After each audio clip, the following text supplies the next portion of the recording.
गलत भाव किसी के प्रति नहीं रखता। और जहाँ तक कांग्रेस की बात है, वो तो लड्डू खरीद रहे थे, कल पोस्टर बधाई के लग गए थे।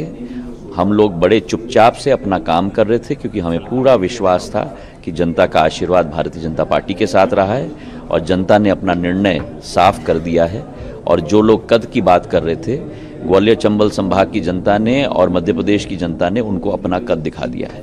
बाकी 3 राज्यों के परिणाम को कैसे देखते हो? उसमें भी दो में प्रधानमंत्री जी के नेतृत्व में छत्तीसगढ़ हो, राजस्थान हो, मध्य प्रदेश हो, तीनों राज्यों में प्रचंड बहुमत से भाजपा की सरकार आई है।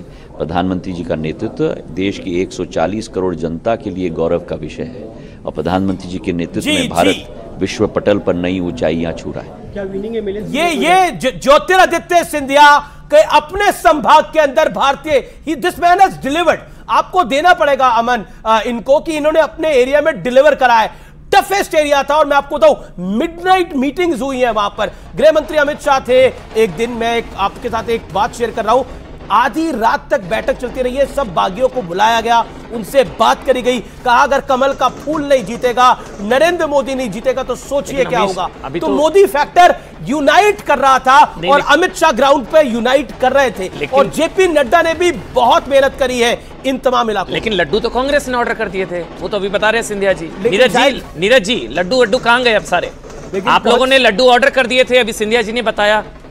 और अभी 4 घंटे पहले मैं कांग्रेस के नेताओं का ट्वीट भी पढ़ रहा था, नया लड्डू ऑर्डर करे थे सर आप लोगों ने। प्रियंका गांधी ने पर्सनल अटैक किया ज्योतिरादित्य सिंधिया और उनकी फैमिली पर। नीरज जी अमन जी, मध्य प्रदेश पर बोलने से पहले मैं तेलंगाना पे थोड़ा बोल दूं, क्योंकि पिछले 4.5 महीने से मैं खुद तेलंगाना में कैंप कर रहा था और ये जो बार बार बात आ रही है कि भाजपा के साथ वहाँ क्या हुआ, आप लोग आज से साल भर पहले वहाँ जो जीएचएमसी का चुनाव हो रहा था, कॉरपोरेशन के चुनाव में प्रधानमंत्री जहां रोड शो किया करते थे और इस चुनाव में जो 3 रोड शो हुए, जहां जहां से मोदी जी का रथ निकला वहां तो जमानत जब्त हो रही है भाजपा के कार्यकर्ताओं की।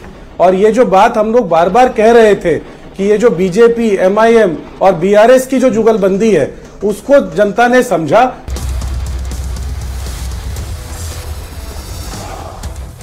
नमस्ते, जय हिंद। और अखाड़ा में आज दंगल चुनावी है। जी हां, आज इस चुनावी अखाड़े में आपका स्वागत करता हूं। मेरा नाम आनंद नरसिम्हन है और सुबह से हम लगे हुए हैं न्यूज़ 18 नेटवर्क पर आपको चुनाव की इस कवरेज को दिखाते हुए। कहीं ना कहीं सार निकल के यही आ रहा है कि कैप्टन धुआंधार, टीम असरदार तो 400 भी हो सकते हैं पार। लोकसभा 2024 में यही दिख रहा है, क्योंकि 4 बड़े राज्यों में जहां पर यह बात हो रही थी, जिसमें कि 3 राज्यों में सीधा कांग्रेस बनाम बीजेपी लड़ाई है, वहां बीजेपी ने इस तरह से छक्के मारे हैं कि ऐसा लग रहा है कि कांग्रेस के होश उड़ जाएंगे। देखिए, टारगेट महापोल में 2 ऐसे राज्य थे जहां पर अनुमान सही बैठ रहा है कि मध्य प्रदेश बीजेपी के पाले में जा रहा है, राजस्थान बीजेपी के पाले में जा रहा है। लेकिन छत्तीसगढ़ के जो आंकड़े आए हैं, इसका अनुमान किसी ने नहीं लगाया। कहीं ना कहीं 2-2 की बात हो रही थी कि कांग्रेस छत्तीसगढ़ रिटेन करेगा और तेलंगाना बीआरएस से छीन लेगा। अब तेलंगाना में परिस्थिति ऐसी आके खड़ी हुई है कि कांग्रेस बनाम बीजेपी हो सकता है लोकसभा 2024 में। अब जैसे जैसे ये अंजाम, ये रिजल्ट सेटल हो रहे हैं, बात आगे की हमें करनी पड़ेगी। 4 राज्यों में विधानसभा चुनाव में बीजेपी 3 पर पूरी तरह से भारी हुआ है, पूरी तरह से हावी हुआ है और एक ताबड़तोड़ जीत है, जहां यह कहा गया है कि मोदी सबसे भारी है, एक अकेला सब पर भारी नेशनल ट्रेंड है। और दूसरी बात, जनता को मोदी की गारंटी पर विश्वास है। जिसकी जितनी भागीदारी उसकी उतनी हिस्सेदारी। ये वाली बात जो है, ये कास्ट सेंसस वाली बात अभी इस चुनाव में तो नहीं होती हुई दिख रही। और जहां पर बीजेपी वीक है, वहां अगर लोकल पार्टी से आपका रुझान, आपका मन ऊब गया है, वहां कांग्रेस को फायदा हुआ है। ये साफ तेलंगाना में दिख रहा है। लेकिन 17 सीटें लोकसभा में तेलंगाना में है और बातचीत वहां पर हमें करने की जरूरत है कि आगे जाकर अगर बीआरएस से लोगों का मन उब गया है, मुस्लिम वोट कांग्रेस की तरफ कंसोलिडेट हो रहा है, क्या Hindu vote counter consolidate BJP की तरफ होगा? आंकड़े में आपको बताऊं कि 2018 में बीजेपी को 7% वोट मिला था तेलंगाना में, उन्हें 1 सीट मिली थी, 1 विधानसभा सीट। 2019 में क्या हुआ? हमारे सारे एक्सपर्ट्स यहां बैठे हैं। 2019 में क्या हुआ? 2019 में बीजेपी ने उस वोट शेयर को 19.69% किया और 4 लोकसभा सीटें जीती। अब की बार अगर 11 सीटों का रुझान तेलंगाना में दिख रहा है बीजेपी के पास और कम से कम 14% वोट शेयर, तो वो लोकसभा में क्या करेगा? और बीआरएस का जो वोटर, अगर इसको लगता है कि बीआरएस के कोई चांस नहीं है, तो या तो वो कांग्रेस को वोट देगा या बीजेपी को देगा। और जहां कांग्रेस बनाम बीजेपी फाइट होती है, वहां बीजेपी 80 to 85% कन्वर्जन की बात करता है।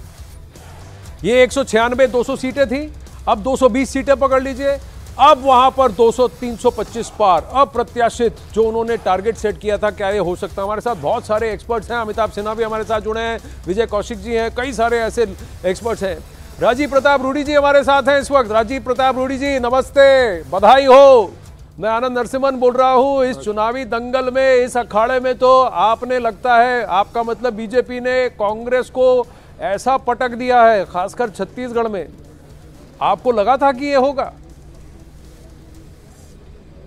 देखिए, हर लोग अपने अपने तरीके से विश्लेषण करते हैं, और चुनाव के पहले भी, एग्जिट पोल के दौरान भी मैं औसतन इन सब विषयों पर बहुत टिप्पणी नहीं करता हूं, क्योंकि वर्षों के अनुभव के आधार पर मैं जानता हूं कि क्या परिणाम को किस तरह से विश्लेषण किया जाए। लेकिन एक बात स्पष्ट था, और हम लोगों ने इस बार जिस प्रकार से सभी राज्यों में, जो प्रमुख रूप से 3 राज्य हैं, मध्य प्रदेश, छत्तीसगढ़ और राजस्थान, यहाँ लगभग हमने कोई लीडरशिप प्रोजेक्ट नहीं किया। केंद्र के भी नेतृत्व वहाँ लगी, केंद्र के से भी सांसद गए, मंत्री गए, और एक बड़ी बात जो स्थापित हुई, जो दुनिया की सबसे बड़ी पॉलिटिकल पार्टी है, कि हमने एक पॉलिटिकल वर्कर जो एक सामान्य गांव देहात में काम करने वाला पंचायत स्तर पर है, और एक राष्ट्रीय स्तर पर भी जो है, हम सब लोगों ने कहा कि ये पार्टी की ताकत है।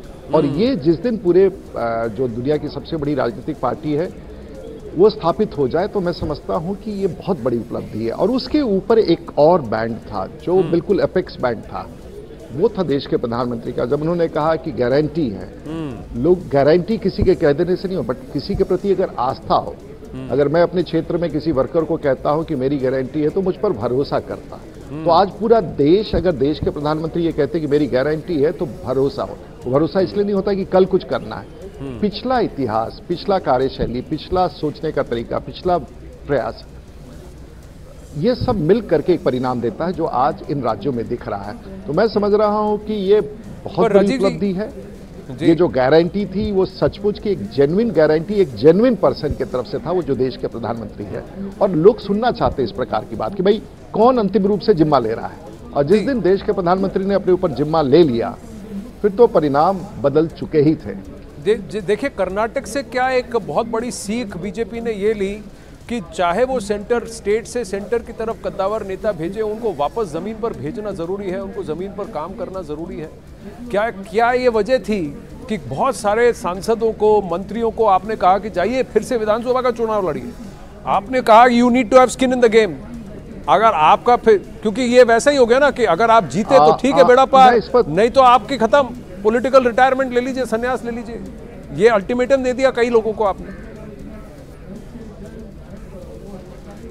देखिए, किसी चुनाव अभियान का एक रेसिपी नहीं होता है, और ये रेसिपी नेशनल, स्ट्रैटेजी, इंडिविजुअल्स, एक कॉम्बिनेशन। और इसीलिए आप जहां आप उम्मीद नहीं कर रहे थे, छत्तीसगढ़ में चर्चा आपके लिए, वहां भी इतनी अच्छी विक्ट्री, मध्य प्रदेश में, छत्तीसगढ़ में, हर जगह चर्चा था कि ऐसा हो रहा है, वैसा हो रहा है। ये इसलिए हुआ कि हमारी समझ में, हमारे पार्टी के समझ में, हमारे देश के प्रधानमंत्री की समझ में कुछ विषय थे स्ट्रैटेजिक, और उन्होंने एक कंक्लूसिव, एक कोहेसिव, एक लार्जर पिक्चर बना करके चुनाव लड़ा।